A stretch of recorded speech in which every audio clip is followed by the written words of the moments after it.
Hey, my name is Todd. I'm your host. Welcome back to the Laundry List. Hope you guys are enjoying life, being nice to yourself, and doing things that make you happy. We're here in the studio today on a nice rainy day in Old Town Scottsdale. Phoenix Open's going on. The Super Bowl's this weekend. And it's busy here. And it's been raining for like a week, which I love. You like it, Blake, when it rains? I do. I just don't like having to do things in the rain. Yeah. It's like I just want to stay on the couch and watch Netflix. I want to sit on the back porch and watch the rain fall, but yeah. I don't want to have to drive. And it's not so much that I'm a bad driver in the rain. It's everybody else. It's like it starts raining and they forget that it's just 20 miles an hour down Camelback. Yeah. And you're just like, go 20 miles over. It's less dangerous. Yeah. Yeah, totally. Yeah, well, we're excited to have a guest today who's been on before. She's a special person in my life and has enriched my life tremendously and make me, and I'm going to use a corny quote from a movie, but she makes me want to be a better man. Do you know what movie that is from, Alex? I do not. I'm not great with movie quotes. If you don't got it, I definitely don't have it. Jerry Maguire, famous quote from Jerry Maguire. And you do. You make me want to be a better man and a more loving man, a more passionate man. I mean, just, you really bring out, I think, the goodness in me. And I so appreciate that. And that's what makes a partnership, work and also have fun in it. So I thank you for that. And welcome to the podcast again. Thank you. Happy to be here. You're going to have to talk into the microphone, though, so we can hear you. Can you hear me now? Yes. Okay. For being the loudest person I know. You would think, It's funny because the loudest people I know sometimes are the quietest on the podcast. Like Jim he's super loud in real life. Calling out Jim. But he's like on the podcast. Yeah. Well, I think I sound loud in my ears. I think that's why I'm talking quieter. Yeah, I could tell you definitely, the closer you are, the better. Okay. So we got a lot to discuss today. I don't know where we're going to go, but we're going to go. That's for sure. And, I know we listened to a lot of the same YouTube videos over the last year, and I enjoy that because we can talk about it and express our beliefs and experiences with those videos. And lately, we've been listening to a lot of Peter Crone, which I don't know if anybody out there has listened to him, but he's kind of, I think maybe in the last 4 or 5 years since COVID, has become pretty popular on YouTube. And was formerly a coach / physical trainer. And now he's more of a mind coach. They call him a mind architect. But anyway, he gives us a lot of really good things to ponder and to talk about and to really think about, because these are things that I never knew how to process, right? Mm-hmm. So for me, it's like I always felt rational and comfortable in being the victim, because at a very young age, I was taught, that kid bullied me, that kid stole my bike, whatever it was, I felt justified, my parents included, that I was the victim and I was wronged. And so I'm the victim. I deserve comfort, validation, love, and fast forward into adulthood, it's like, somebody hurts you as an adult, the first reaction is to go into, oh my God, I've been wronged. Somebody hurt me. This person hurt me. This person made me angry. This person made me cry. And I think by listening to Peter and some of the other Eastern philosophies, Eastern teachers that we listen to, no one's ever hurt us. It's just our interpretation of the event, that our programming, that we think we've been hurt by that person, but really we're the ones causing that emotion. Mm-hmm. So I like to start there and then kind of move on to how it's affected and changed your life from not being in the victim, not staying in anger, not feeling the fear too long, and getting into a position of love, strength, and passion again. Yeah, definitely. And, I think we don't really go through life thinking we're the victim. I don't think we're going when you talk about, as a child, I was the victim. I think most people, myself included, we don't realize that we're actually putting ourselves in a victim standpoint because we just think we're reacting to something that's happening to us in life and that we need to respond to that. But really, when we're doing that, we are living as the victim, but we're not knowing that. I mean, most people aren't knowing that. They think that they're just responding to an event that's the way they've always lived life. Right. My wife cheated on me and stole my money. She fucked me over. Like, it's just everyday, ordinary conversation. But words are powerful, as we know. And the more I say, she fucked me over, she totally screwed me, this, and this, the more I say that and the more I believe it, the more I am living in the victim. Period, yeah. So we could even take it back. You said a quote at the beginning about, I make you a better man. And I actually think Peter has actually quoted Jerry Maguire before in the line of, you complete me. And basically the whole story is, if you're already whole, which we already are whole, but we come into this world and events happen to make us feel not whole, to make us feel like we're missing something, we're lacking something, we're seeking external, people, places, and things to try to make ourselves feel whole. But the prize at the end of the road is like finding out that we've been whole all along. And so to seek someone else saying, you make me better, you complete me, I'm only a mirror to what you already have inside of you. And I don't believe that you complete me, but I do believe that other people make me a better person because of sharing vulnerability and experiences and emotions. Yes. And I'm not correcting what you were saying as whoever said that you complete me, like that's a codependent statement. Yeah. Like, you complete me is to me. And I'm not trying to, I'm just saying, let's look at the words. I'm not trying to say that was an incorrect statement or anything. But what it is that it can be a correct statement because this person can show a mirror to what you already feel inside. So that is how we are looking at the world. So when there's a person that makes us feel good about ourselves, they're only reflecting something about us that we already have within ourselves to feel. And also, on the same, other side of the coin, somebody that does something to make us not feel good, it's not them that's making us not feel good. They're just showing a mirror about something that we already believe about ourselves. And don't like about ourselves. If somebody were to walk down the street and say, "Ooh, looking good," and you feel like you're looking good, you're like, "Yeah, thank you." But if somebody to walk down the street and be like, "I hate your pants," and you were already self-conscious about your pants, then you're going to be like, "Oh my God, I should not have worn these pants." But if you loved the pants, you'd be like, "Oh, whatever. Like, I love the pants." Nobody can make you feel anything that you don't already feel, good or bad. So if you already feel really good about yourself and somebody's reflecting that on you, you're already feeling that about yourself. I agree with that, but it's almost like that works in theory, but in reality, which is our life experiences, it's much harder to practice that or to experience that, because I think from a very young age, it's like I was the hero child in my family, and I was constantly trying to get my mom and dad, especially my mom, to tell me what a great job I'm doing. Mm-hmm. Oh my God, you got straight A's. That a boy.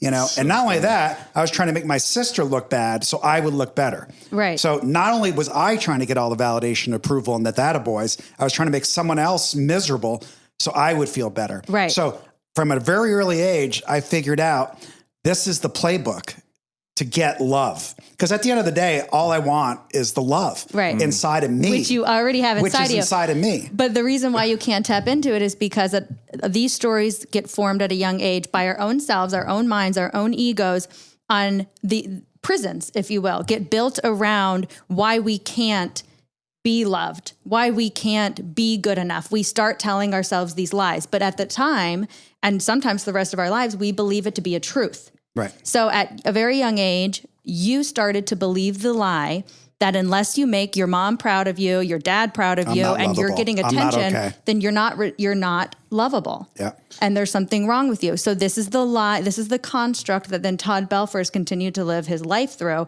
But again, it's no fault of your own. We all do it. We all are trying to get that which we already have in this life through external forces. And we've created, these narratives from a very young age. And again, no fault of our own, no fault of our parents. I think it's the exact narrative that we needed to come into this world and experience. It wasn't that way probably, 2,000-3,000 years ago. But What wasn't that? No, way? I think it was. I think it always was. I think it's always been human that way. I think it gets worse with the advancement of civilization and technology. I think it gets way worse. But I don't think it does. I think there's always been suffering. I mean, that's just my... Yeah, there's always been suffering. But anyway, but what you just Shorter mentioned lives. popped something in my mind. And Blake and I work with a lot of guys that really struggle to date. And they struggle to date because what you just said, they see some insecurity and fear inside of themselves that they're not worthy and lovable and perfect enough to date. So they lay it on thick. Let me get you tickets for the Open. Let me show you how great I am. Let me show you how funny I am. I'm going to lay on the jokes and the humor. I mean, God, I can't tell you how many times I've done those things. And then let me tell you how powerful I am and how rich I am and how many people I know and blah, blah, blah, blah, blah, yada, yada, yada. And it's like, what is that really showing yourself? Not the other person. Yeah. What is it showing yourself? It's that you have no... that you're performing for love or you have no self-worth. Self-esteem's low, confidence is low. You have a hard time really being okay with who you are. Therefore, why would someone else want to be with me? If I don't love myself, why the hell is someone else going to love me?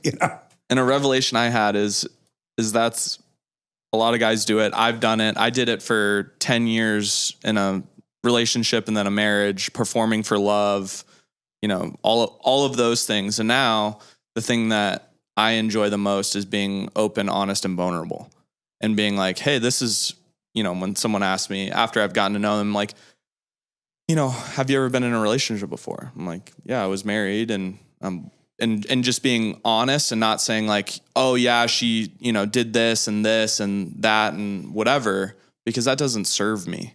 If I exude hate, I'm really just hating myself. Because I read a quote that, it talks about, when you're dealing with someone that is, a narcissist or whatever, is your reality is distorted. So coming from a flat line of just true honesty and coming from that place is where you need to come to kind of just unravel and having compassion for him. We've all been in that spot. That's the thing is, and we've talked about this, we've all been in that chair, no matter what that chair is. Absolutely. For sure. We've all been in that chair. So love and compassion, like after doing the work, I really dropped the anger towards my parents because I've been in that chair of being a parent. Yeah, I haven't. And it's hard. No anger. And it's like you start to get empathy, compassion, and then you start to see that we're all the same. And then it also, when you, in that same respect, not even towards my parents, but just people in general, somebody screams at me, somebody gets mad at me, whatever. Instead of going into that frightened little boy, I'm like, wow, like they must be having something going on in their life that is making them act this way. Yeah. And everyone reacts differently. Yeah. I mean, I have a family member who, when you start to, shine the light on him and criticize him, he gets super angry and blocks you out. Right. So it's like everyone has their way. Some people run in their room and cry. Mm-hmm. Other people go drink themselves, until oblivion or blackout. So everyone has their way of dealing with that. But at the end of the day, you got to look at the root cause. And I love how Peter Crone, one of his famous quotes is, and I never thought I'd be like talking about Peter Crone on the podcast, because for a while I think I had a resentment against him because I was so impressed with the human language and like his verbiage. But I really do like his content a lot. But he has a quote that says, everything happens in life the way it's supposed to happen. And life will continue to show you where you are constrained and not free. You want the direct quote? You give me the direct quote because I'm butchering the fuck out of it. Life will present you with people and circumstances to reveal where you're not free. So therefore, if something is, bringing about an emotion of anger, of sadness, of fear, put you in fight or flight, it's not because that thing is, bad or wrong or anything. It's showing you where inside you still have a constraint, where inside you still have a belief that is actually wrong. So it's, with everything that's unfolding in our life, I like to look at everything as medicine. Mm. Everything is helping us. Every single thing. And if we're going to resist it and say, no, I don't want this, then we're resisting something that's actually trying to heal us. So everything that you've gone through, like the part is, I think why people are always overcompensating, is because we feel like there's something missing in us, because we feel like, deep down we're, fundamentally flawed and wrong. And first of all, we're human. So yeah, of course we're going to, we have our own flaws, and there's no such thing as perfection, and there's no such thing as normal, but when we're looking through life of that viewpoint of like, I don't want to get it wrong. I don't want to do it wrong. I don't want to be wrong. Then like our life, think about the pressure that we're putting on ourselves, and so if you look back in your life that everything unfolded exactly the way that it needed to allow you to experience what you came into this world to experience, then you can relax over it. Yeah. You can be like, yes, I was supposed to go through that marriage and learn what I needed to learn. And there's no fault of either person. No. It was all right. It was everything that I experienced was what Blake came into this world to experience. And when you look at it that way, you don't need to say, I need to do it right next time, because this was also right. And when you look at it, like you're saying, you can come from a place of gratitude.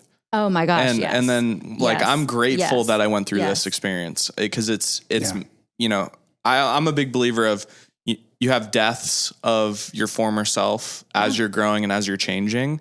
And a lot of times when you're talking about doing it right and you're holding on to that old person, and then you get stuck and you never get to grow and change. Yeah. And you're making that old person wrong. So then when you make another decision in your life and it doesn't go how you wanted it to go, well, then now you're making yourself wrong again. And think of how much pressure that puts on you to that constantly be making Blake wrong. So now when you're going to be dating again and you want to hide all those parts of you that you thought were wrong, it's like now you're actually cutting off a part of yourself that wants just as much love as the parts that you think are right. And so you're in conflict with yourself when it's like, oh, you can just relax into like, it's all right. However life ends up. And yes, that doesn't mean that it's going to be easy or that you're going to like it necessarily, but it is what Blake needed to come into this world to experience, what I need to experience. Todd and I have had this conversation about, the work that he's done looks through the lens of like, what did my parents do?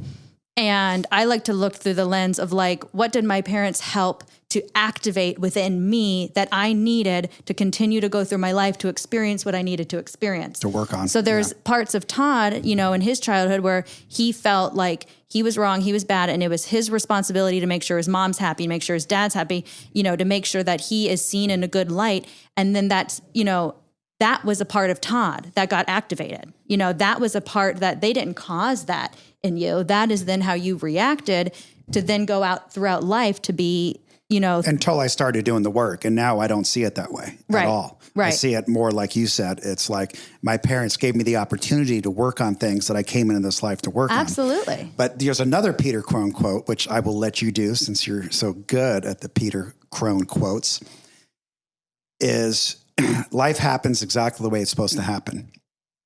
So why don't you give us that quote? What happened and couldn't have happened any other way because it didn't. And so I think that gives a lot of people freedom too, because so many people want to change what's happened in the past. They didn't like it. They want to redo it. They want to replay it in their head. They want to make it wrong. But it is exactly the way that it was supposed to happen I because have a hard time it with that did. one. Yeah. There's no other way it could have happened. In my life, I'm good with, except for Grace and dying. Yeah.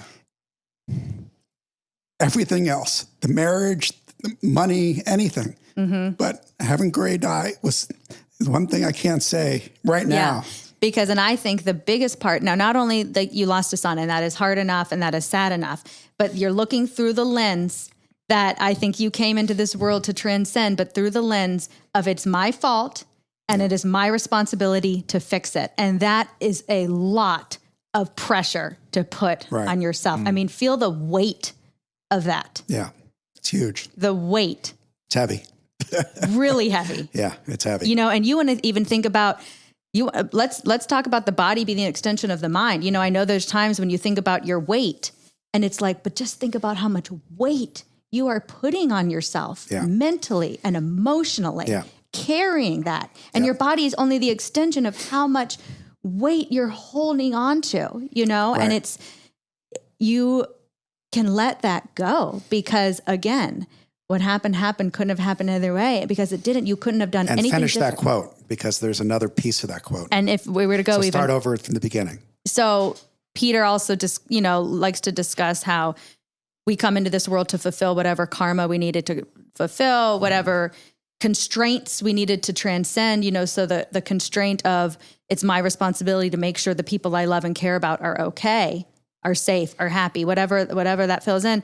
He's saying that that's something that, you, Todd, would have come into this world to experience, to transcend that, to find freedom through that, to realize that that's a lie. So the extension of that quote is what happened and couldn't have happened any other way because you set it up that way. So before I came into this body, my soul, my spirit set it up that way with Grayson. My other soul group, with Grayson and with Julie Grayson. and everybody else. Yes. Yeah. And that part. To remember who you really are. Right. You are not Todd Belfer, who is responsible for the well-being of his, wife, children, and parents. You are a pure, powerful soul, which we all are, here having this human experience in order to experience what suffering it is that we came into this world to experience. Everybody is experiencing suffering in one way or another. This is yours. I have my own. You have yours, but it's all medicine. How can it help us to transcend, to remember who we really are? And I would say I completely agree with that. When it's a neutral event or something that's of course. not. It's much easier. It's way easier to do it that way. Absolutely. Yeah. You're getting divorced. Who cares? No big deal. Absolutely. Doesn't affect me. But when I go through it, Absolutely. holy shit, fuck, I'm feeling it. Absolutely. I mean, talk about losing the weight. That divorce diet, that fucking works. I was down to 165. But it's not I'm down to 210, 215. It's unbelievable. But it's not about, that's the thing too, is we want to make it about the weight. We want to say that there's something wrong with that when really no. Yeah, there isn't. And it's funny, the more that I started, and I don't even know, I'm sure I'm lost weight, but the more that I started loving myself, the more my body changed. It responds. But it's almost, but I don't know if it's like what came first, the chicken or the egg. I'm telling you, it's the mind. But it's the mind, and it's Heal that the mind, heal I'm the giving body. myself permission to love myself, and I'm okay exactly how I am. Absolutely. And there's a lot of freedom in that. Yeah. And I spent with a lot all of the imperfections and all of it. Yeah, for sure. I am okay with exactly who I am at this very moment. Yes. There's nothing wrong. And not even just loving the imperfections, but loving the part of you that is saying that there's an imperfection. Do you know what I'm saying? Like loving the part, or even the part of you that can't let go of this guilt. Love that part of you that still can't let go of the guilt. Right. It's like, it's not bad. And it's not bad. It's not in okay. trouble. There's nothing wrong that you're feeling guilty. Going to his room. Love all parts of myself. Yes. Well, I went to an AA meeting this morning, and what I shared was that for 90% of my life in my 56 years, I did not believe and experience that who Todd is mind, body, and spirit. Those three. I believed I was not mind and body. I didn't believe my spirit was really part of my human experience in this life until really the last few years. And now I believe it's like this is a pact between my mind, body, and spirit while I'm alive. And that gives me a lot of freedom because my spirit just wants to show love. It just wants to express love. It just wants to be love. It has no agenda. It doesn't need to get rich. It doesn't need to look better. That's the mind and the body that are, trying to survive, right? I would say they're one and the same. I would just say it's the mind. I think the body is just the extension of the mind. That's fair. Yeah, that's fair. I'm just quoting the Bible, the mind, body, and spirit. But that's fair. It's the mind and the spirit, really. Yeah. The body is like what's getting us from A to B, but everything that's cascading through the body is an effect of what's going on in the mind, I believe. So here's a question for you. So how has Peter Crone and his work and the other work you do on YouTube and other platforms, how is that shaped and changed your life in the last year? And how have you experienced more freedom and more happiness in your life? Well, it's really just helped me to just let go to what I think should or shouldn't be, letting go of the shoulds and the need tos and the have tos, and just accepting that everything that I'm experiencing in life is exactly what I need to be experiencing. Everything I've experienced up to this point was what I needed to experience, and everything I continue to experience. So there's a relaxed, I put so much pressure on myself, and actually I spent many years in my 20s very depressed and talking about the weight, now thinking about the weight the pressure I was putting on myself, and thinking about going back to that place is terrifying because it was so heavy. It was very heavy. Yeah, it was. And, but just seeing how much I was carrying, what I should have done, what I need to do, and then now lifting that up of I don't have to do anything, but yet I can still stay committed to things that I want. I would like to, have children. And so I'm going to stay committed to that, but there is no have to follow, do this and do that and make sure that happens at this time. There's no, the control around it can be relaxed. So do you see now that the eating disorder and relationships and alcohol and drugs and all these other things were just symptoms of the real problem? It was trying to find relief from the intense amount of pressure I was putting on myself, the amount of pressure that I was putting on myself, the amount of things that I judged myself. This was wrong and that's wrong. And I need to be this way and I need to be that way. And so of course I needed to find relief. Of course and food was the biggest source of relief for me. And then again, the extension of the food on the body and the gaining of the weight and the holding of the weight was only the expression of how much weight I was putting on my own shoulders. Yeah. On my own body. I was carrying around this heaviness. Burden, the shame, the guilt. Yeah, and I feel it too. What we just talked about with me. I feel it and it's heavy. And then when I let that go and find grace and connection and love with Grayson now, it's I feel light. I feel like I'm not to blame. The shame, the guilt, the anxiety, just sort of dissipates, So it's I think sometimes we have an ability to let it go and to give ourselves that self-love and that grace. And other times it comes back. I always say the monster sleeps with one eye open. We're human.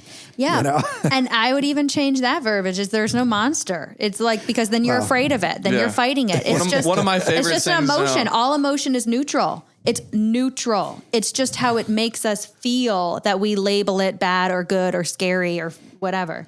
Is from the Matrix. There is no spoon. There is no spoon. There is no spoon. And once you realize that, then you can do anything you want to with it. You become responsible and powerful for the life that you want to have because you're not living from a perception of fear or bad or wait, I don't want to feel that or I got to avoid that. I got to make sure this thing happens. That's an exhausting life. It's you're turning yourself into a pretzel, trying to get through life. And it's so funny that the guy you're talking about, but you go back all the way to Chinese proverbs.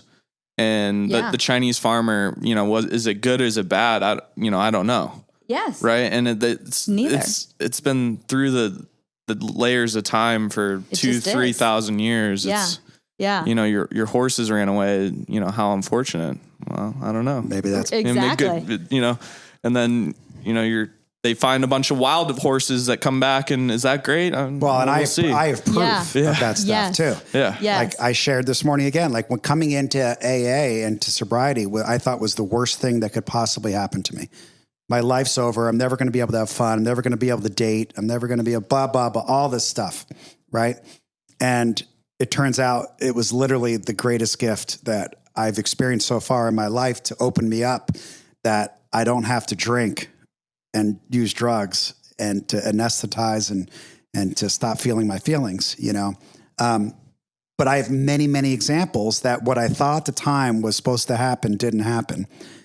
And now I look back at that years later. I'm like, oh, thank God I went through that. Thank God I went through the divorce. Thank God I went through, a tough childhood. Thank God I went through that business breakup. And so here's the thing too, because we're talking about verbiage. We're talking about being impeccable with your words. So even when you say the words tough childhood, you are telling yourself that you had a difficult childhood. You just had the childhood that you had. Yeah. And everybody, take out the word tough. Everybody has quote unquote a tough child. Everybody is learning. No one has a perfect childhood. Nobody And that does. person that says they have a perfect childhood, just wait. And hey, maybe that for them is allowing them to just feel the happiness in their childhood, and they don't want to reflect on the negative, and that helps them. And hey, to each his own. You don't have to. And that's something that I really appreciate about you that I've tried to take away is that there's you exude such love that like whatever someone else is doing, like good. I love that for them. Yeah. You know, and that's so like something I've really tried to take on is that, you know, everybody's got their own path and we're all intermingling on this path, and it's fun to see, like from my perspective, how much you've changed and grown as an outsider in 2 years. Same with Todd. And it's so fun. What I've come to realize is when I am making a judgment towards somebody else, how they're living, I am doing the exact Judging same yourself. thing to myself. Yeah. So whatever I'm judging somebody else for, then if I were to do that, that would be wrong or bad. And I'm flipping the judgment on myself, because everything's only, again, a reflection of what I am seeing in my own self. So the less I'm judging others, the less I'm judging myself, the more I'm relaxed, the more it's like everything that I'm doing is okay. Everything that they're doing is okay. We're all just on this path. There's no right or there's no wrong. And another famous Alex Belfer quote, and this one I won't butcher because it's pretty simple, Don't is jinx that it. all doors lead to the same place. So like no matter what door we take in this life, it really is immaterial. Yeah. Because all doors when we die lead to the same place of just that pure God, love, whatever you want to call it. It's like the perfect utopia feeling of love that we're all connected and we're all one. You know, so it does, like we put so much pressure on ourselves to get it right. You know, to get the job right, to get the corner office, to get the, you know, the parenting right. Right. I mean, I remember when Julie and I we were pregnant with Grayson, and we're like, okay, we were really positive. We're like these positive people. We're not going to use the word no. Like I remember, like we had this pack. Okay, we're not going to use the word no, and that lasted. And Grayson came out laughing and laughing and laughing. That lasted like 3 Let's see you seconds. not say no to this. Right. So I mean, it's like, you know, we put so much pressure on ourselves. I want to get it right. I want to be the perfect parent. I want to be the perfect spouse. I want to be the perfect business guy. Yeah. You know? So looking at it from that perspective, I feel like that which we like are putting pressure on ourselves to be or not to be, the universe is going to present it to us then. Like, oh, you don't want to say no? Well, I'm going to give you a child that you're going to have to say no a whole lot to. And then you realize like, okay, there's nothing wrong with saying no. Like you're going to have to, like, we're putting these standards on what it is to be a parent. And really we're all just doing the best we can. And I like too, like, you know, taking the term when we're looking at our childhood, taking the term of mom or dad out and just giving them names, because we're all just people. We're all just people. And, you know, but we put this pressure on a mom or a dad on the archetypes on how exactly they're supposed to be and what they needed to do for us. And then what happens is then we become parents and we put that pressure on ourselves. And now we're failing and we're messing up and we're quote unquote screwing up our kids. But every child has to go through whatever experience they're going to go through. It's not the fault of the parents. In fact, they chose you as parents so that you could allow them to experience what they needed to experience in this world, you know? So there's no fault, there's no blame on what our parents did or what we did or anything like that. Right. Yeah. If anything, for me, like there was a lot of blame for many years, and all that did was facilitate anger and permeate anger and resentment and drew me further away from my parents. And it made them wrong. Right. And now when something is happening to your own child, which you put the pressure on yourself that you were supposed to prevent that from happening, look how you're making yourself wrong. Right. You know, so what we're doing to others, we're doing to ourselves. Right. It's like you're replaying almost the same playbook. Yeah. It's such a mind trip. I If you know, really like, if you really I think, like, know. you really think about it, It's so good. it's so good. It's so good. Yeah. So how do you, like we talk about the promises of ACA a lot in here, like how do you play and have fun in life and be light and just enjoy every moment you're in this body as Alex? You know, actually, you've helped me with that before. There was a time when you were in a meditation and getting some downloads, and you talked about how all emotion, you know, needs to be felt. You know, whether we like it or not, it's like a rocket ship taking off. We can't stop it. It's going to go somewhere if we try to shove it down or block it, to allow it, you know, ourselves to feel it. And whatever that emotion is that we need to be experiencing for however long we need to experience it. So take, for example, like you having guilt around Grayson. There's nothing wrong with that. It's something you're in this world to experience. But in the meantime, while you're experiencing, it doesn't need to be this constant focus on it. I got to fix this. I got to get rid of this guilt. I got to change this guilt. Why do I have this guilt? your answer was do things that continue to spark up your soul. Do things that light you up. So yes, you've got this guilt happening, or for anybody, they might have some anger, they might have some resentment, they might have these things that they can't sit around and think about all day long, but it's in there. But in the meantime, find things that bring you joy. So, it's like we sometimes forget that like we can still find joy even if we're experiencing sadness, even if we're experiencing anxiety. Like, I play with my puppies, or, going to get that iced green tea that I love. Like I can find little things that I like to do, even if I'm scared, even if I'm nervous, whatever it is that's happening, like, okay, I'm allowing myself to feel that.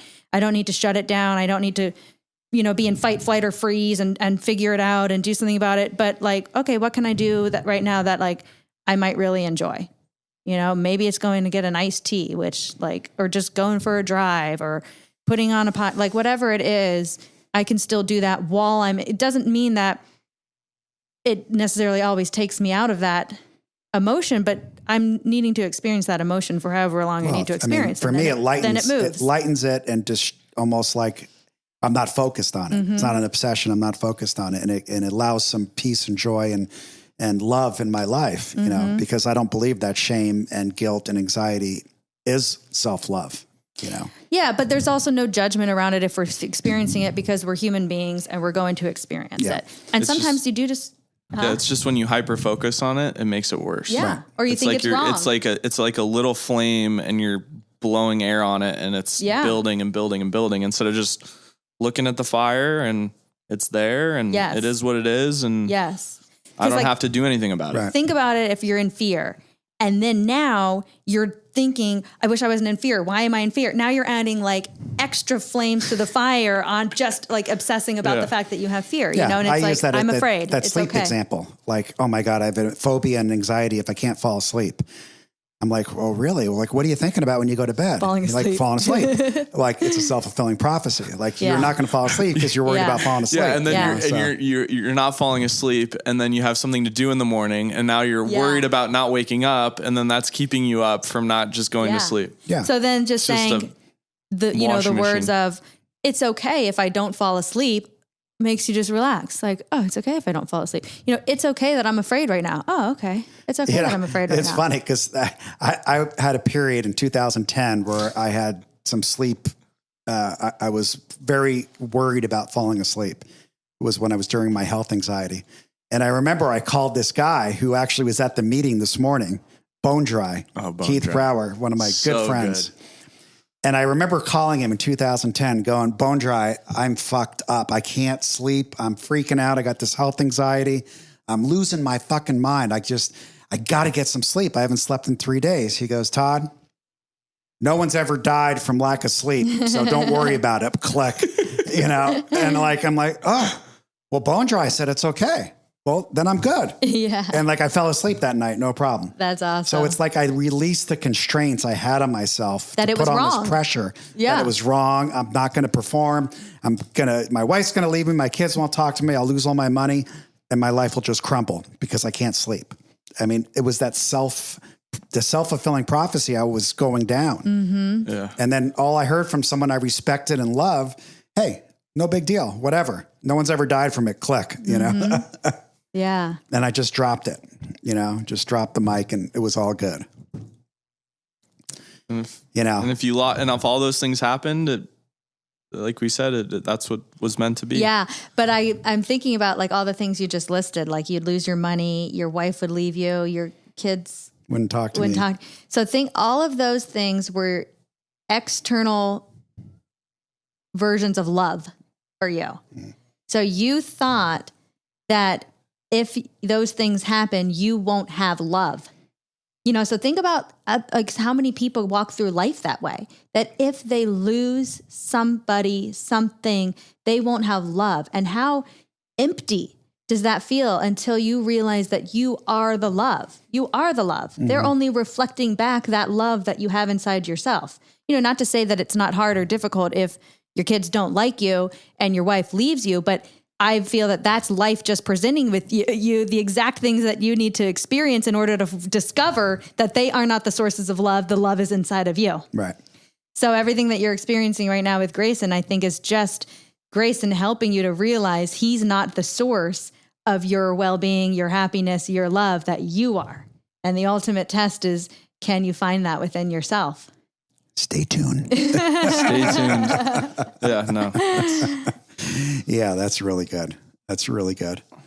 And so then when you look at everything that's unfolding in our lives, it is just, like I said, it is medicine. It is something that's trying to help us see that which we're seeking externally is really inside of us. So when you have a event in life that typically would incite a fear of flight, or fight or flight response in you, is that physical response different in you now with the work you've done? I don't necessarily say that the response is different. The response, my response to the response is different, if that makes sense. I can still go into fight or flight. That's a chemical reaction that's happening from a programmed thought. Like these thoughts that are deep seated inside of me, a lot of them for me revolve around like safety. That's just a deep seated programming inside like of me. Physical safety or like financial safety or all of it? All of it. There's a common thread in trying to ensure my own safety that I can trace back. I've had it since I was a little kid. There has been this sort of like, that's the lens Alex is like kind of viewing from. I mean, we all have many lenses, but that's one of them that will trigger the fight or flight. Something happening externally to make me feel like now I need to respond to ensure whatever, financial safety, physical safety, like whatever it is. And that can still get triggered. But then my response to that I can observe it differently rather than being part of it. And then it just taking over and controlling me. And it's like, respond. I can sort of step back and be like, I can feel this happening. I can see that thought. I know that thought. That thought comes up a lot. I'm going to it's going to run through me. I'm going to experience it. I might even loop on it a little bit today, but I also know that it's not true. And so it doesn't always shut it down. I mean, trust me, I like what you said, that your response to the response is different. Yes. Because I'll have that where I'll still get triggered with anxiety of, yes, we were talking about this before of, abandonment still is a big part of my path.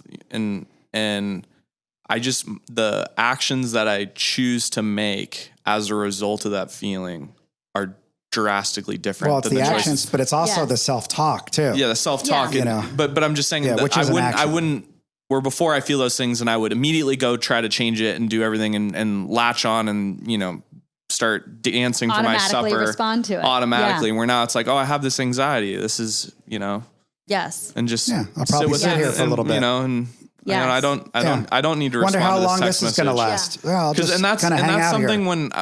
When through this process of going through this journey of healing and all this is I'm a lot less reactionary in my personal life, in business, and whatever. It's like we can talk about this and we're going to make a decision and we're going to make an action, but we're not going to make an action out of anger or fear or whatever. We're going to just panic. We're going to just embrace those feelings. Cause I think that's what makes us really great is we can feel our feelings now. Absolutely. And then we can decide to make the right decision after because we were stuffing our feelings and we were just doing action to not feel the feelings. Yeah. And when you embrace the feelings and you recognize I'm feeling scared. And then you can make a better informed decision because it's like, why am I scared? Yeah. When I'm in acute fight or flight, I should not be making decisions. I should be feeling the feelings and be sitting with it. You should or shouldn't. I mean, there's no should or shouldn't. You know what I'm saying? Because now you're telling yourself that what you're doing is wrong by saying you should. She's finding the shame at every turn. She's got you. She's got you in a box because she knows you so well. I'm not having judgment, but I'm saying, think about what those words are doing to you. When you're saying you should be doing something different, you're making what you're doing wrong. And that's actually creating more of a discontent inside of you. So I can restate that. When I'm in fight or flight, I delay my decision making until I'm done feeling the feelings. There you go. Yeah, I try to consciously delay my feelings. And don't you feel so much better saying it that way? I mean, I try to make a conscious effort to delay my feelings, so then it's okay, I'm trying. And if I do, then I do. And if I don't, shouldn't, it's the shaming words, And so I think that right there, coulda, woulda, should've, could, it's all those can be shaming so words. helpful to people to if they just change their language a little bit, so that there is nothing that it's so powerful. It's so wrong. powerful the words we choose and how we present our words to the world. Because I've done something this year where I tried. Ourselves. Yeah, well, it's a boomerang right back to us. Yeah, and something I do, and they're compliments, but they're genuine compliments. So when I acknowledge something and it's a genuine compliment, instead of like just not saying anything, I'll compliment that person, because essentially, regardless if it makes them feel good or not, it makes me feel good. Because I'm putting that energy out towards the world. Yeah, if you're just giving out love in whatever form or way. Your skin is glowing, right? You. So it's like one of those things. It's only a reflection of your own face reflecting in my skin. Exactly. It's because I'm glowing. Because you're glowing. And it's the other side of that coin. And if we're judging other people and constantly criticizing other people, it's a reflection of how we're feeling about ourselves. And it's so much better to try to find the good in people, and instead of, because everyone has flaws. We all have flaws, or we all have something that we're working on. Maybe not get back to exact language flaws. Right. We all have things that we can improve on in areas of growth. I like that. We're all human. We're all human, and we're all doing the best we can. And it's fun to look at what the good in people is. Yeah. And I think I just did want to touch back super quick on what you were saying before about your reaction to feelings that you're feeling. Because I think the misnomer for a lot of people when they do start going down the path of healing and loving themselves, they think that anxiety will go away, anger will go away, depression will go away. No. That's not necessarily the truth.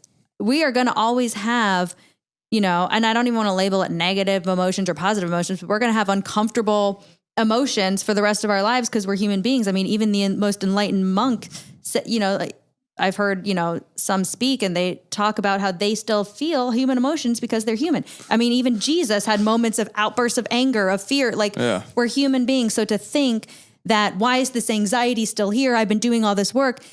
We're just getting ourselves riled up rather than being like, all right, I'm human. I'm having some anxiety. I'm just going to let it ride. Let's see if I need to respond to it. Is it telling me something? Do I need to? Is it just another programmed lie that I don't need to listen to, but I need to feel this? I need to, whatever it is, we're going to still experience those feelings. Yeah. And there's a famous hedge fund guy and he candidly talks about how things will happen. He's losing a bunch of money. He has this reaction, but he has a process that he goes through. So he's not making a decision from emotion, but a decision from fact. Mm-hmm. Yeah. Yeah. Well, are you talking about Warren Buffett or Ray Dalio? Dalio. Yeah. So, I mean, Ray's got a lot of great quotes, but like even Warren Buffett's like the opportunity in business, especially the stock market, is when people are panicking, fight or flight, acute fight or flight. They are panicking. Yeah. That's the opportunity to make a lot of money. Yeah, and then vice versa, when they are feeling fat and happy and get scared, super comfortable, be a little nervous and scared, right? Yeah. So it's the opposite. And that quote has made people a shitload of money, but it's a lot easier. It's almost impossible for people to do it because I've been through many corrections, especially 2008 and 99, 2000. When things are going south quick and you watch every penny in your bank account like dissipating, it's like, it's pretty hard to remain calm. Mm-hmm. People are jumping off buildings and, but if you could just remember that Warren Buffett quote and just like, hey, I'm just going to take it out of my hands and like, just remember that quote. Yeah. Golden. And we can remind each other of that when, a lot of people have it on their walls or framed, I know a lot of people. And you're going to be okay no matter what. Right. And that's something him and I were talking about. We're like, talking about something and they're like, if we lose it, it's all going to be okay. Yes, you're going to be And okay. it's- In and fact, it's it might like- be the greatest blessing of your We're life. not going to be okay. We are okay. You are. We are. We're never not okay. See, look There you at We're go. never not okay. Catching We're up. going to be You okay. already we are okay. We always are okay. Yeah. Like Julie said the other day, like, I feel Grayson's not with us. She goes, Todd, we can never not be with each other.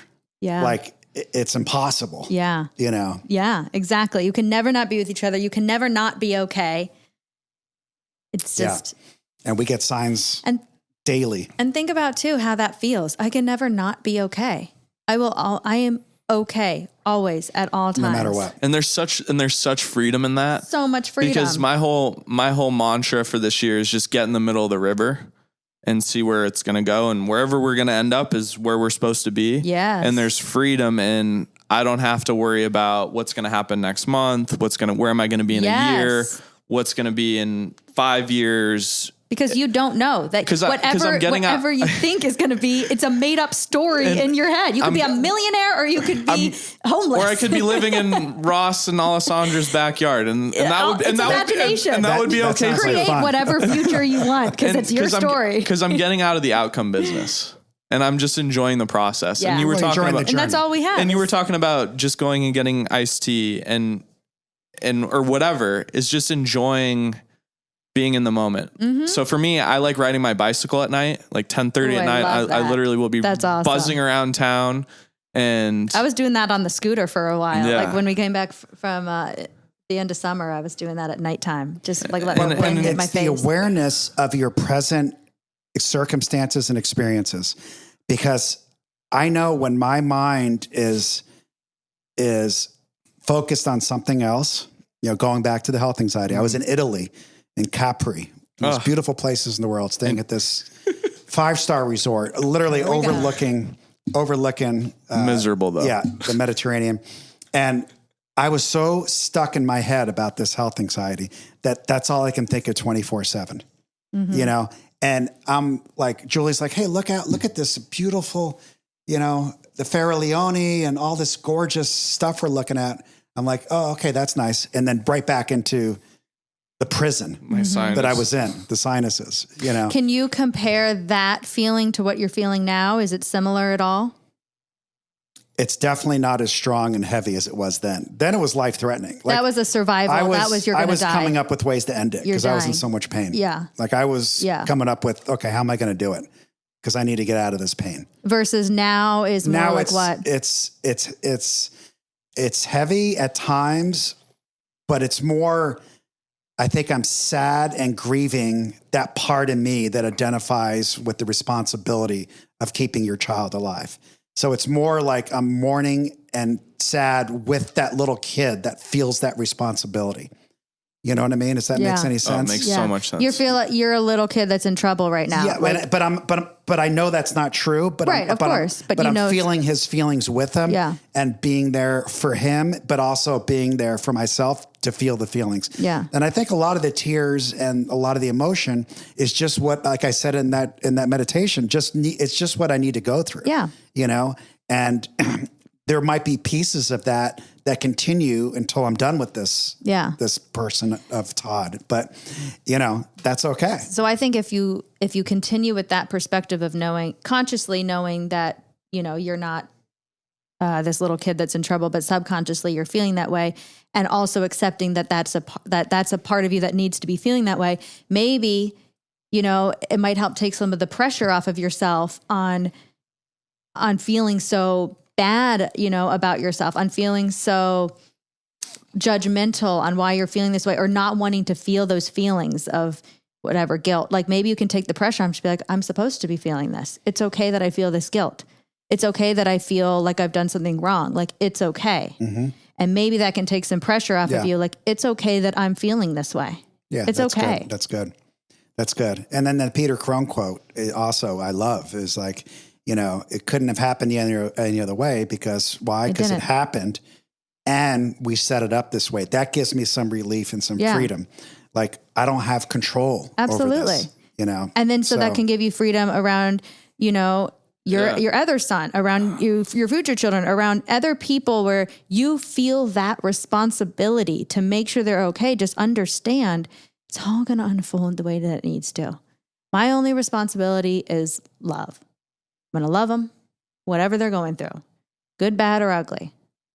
Yeah. It's not my responsibility to fix it, to take them out of suffering. Everyone's going to suffer. Yeah.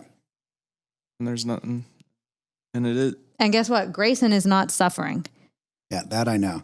Yeah. We have, we're coming towards the end of the podcast, but this is a crazy story. My ex-wife and my son are at his house and they're looking for a chair. And we get these literally every week, if not every day, these kind of signs that we are not just our bodies or our minds, that we're so much more. And we are eternal. So they're looking for a chair for his desk. And they just put in like Old English chair, I think Old English chair, and one other descriptive word for the chair. And a site comes up and they click on it. And the name of the site is Grayson's Living. I mean, yeah, you can't get more, Well, how about this? The other night he was listening to a podcast and she was talking about connecting with loved ones that have passed. And it's a live Instagram Facebook read or Live, something. Yeah. And the man who's facilitating the comments goes, and Gray just stated he's very interested. Yeah. And so there's a Gray commented while he's listening to this on how to connect with loved ones that have passed. Gray says, Gray is listening. I'm interested. I'm interested. Yeah. This stuff happens all the time. Yeah. I mean, if not daily, weekly for sure. Mm-hmm. You know? So it's pretty cool, which proves to me, I know for unequivocally that we are so much more than just this life. And we're here living as humans. So be a human, feel it all, experience it all. There's nothing wrong with it. Enjoy the ride. Enjoy it. There's no right or wrong. Enjoy all of the feelings. Yep. We don't have to be like, I heard in AA, if you're not happy, you're wrong. And I used to be like, oh yeah, I'm on that train. If you're not happy, you're wrong. Bullshit. Yeah. Enjoy the sadness, the grief, like whatever. Enjoy is a difficult statement to say with those things, but it's all for a purpose. It's all medicine. It's all helping us to experience this life. And grieving's kind of beautiful in a way. Absolutely. Oh my gosh. Crying is like the most relieving, freeing experience. I cry, and it just shows how much love we have. And I love to cry. Yeah, because it means I'm alive. Yeah, and it means I'm feeling things. Think about it this way. I think again, another Peter thing, but he says emotion is energy in motion. So when you look at it that way, all that an emotion is energy. And what does energy need to do? Move. So whatever emotion it is, it needs to move, and it might need to move through tears, through laughter, through screaming, through anger, through exercise, through like whatever it is, like through talking, like through sleep. Yeah. Like the emotion just needs to move. And the more we try to hold it in and stop it from moving, it's going to do things to our body. Don't feel. I think that's why there's so many autoimmune disorders and so much of these like pain illnesses now, because I think it's just trapped emotion that hasn't been able to move. Yeah. And all we got to do is feel it.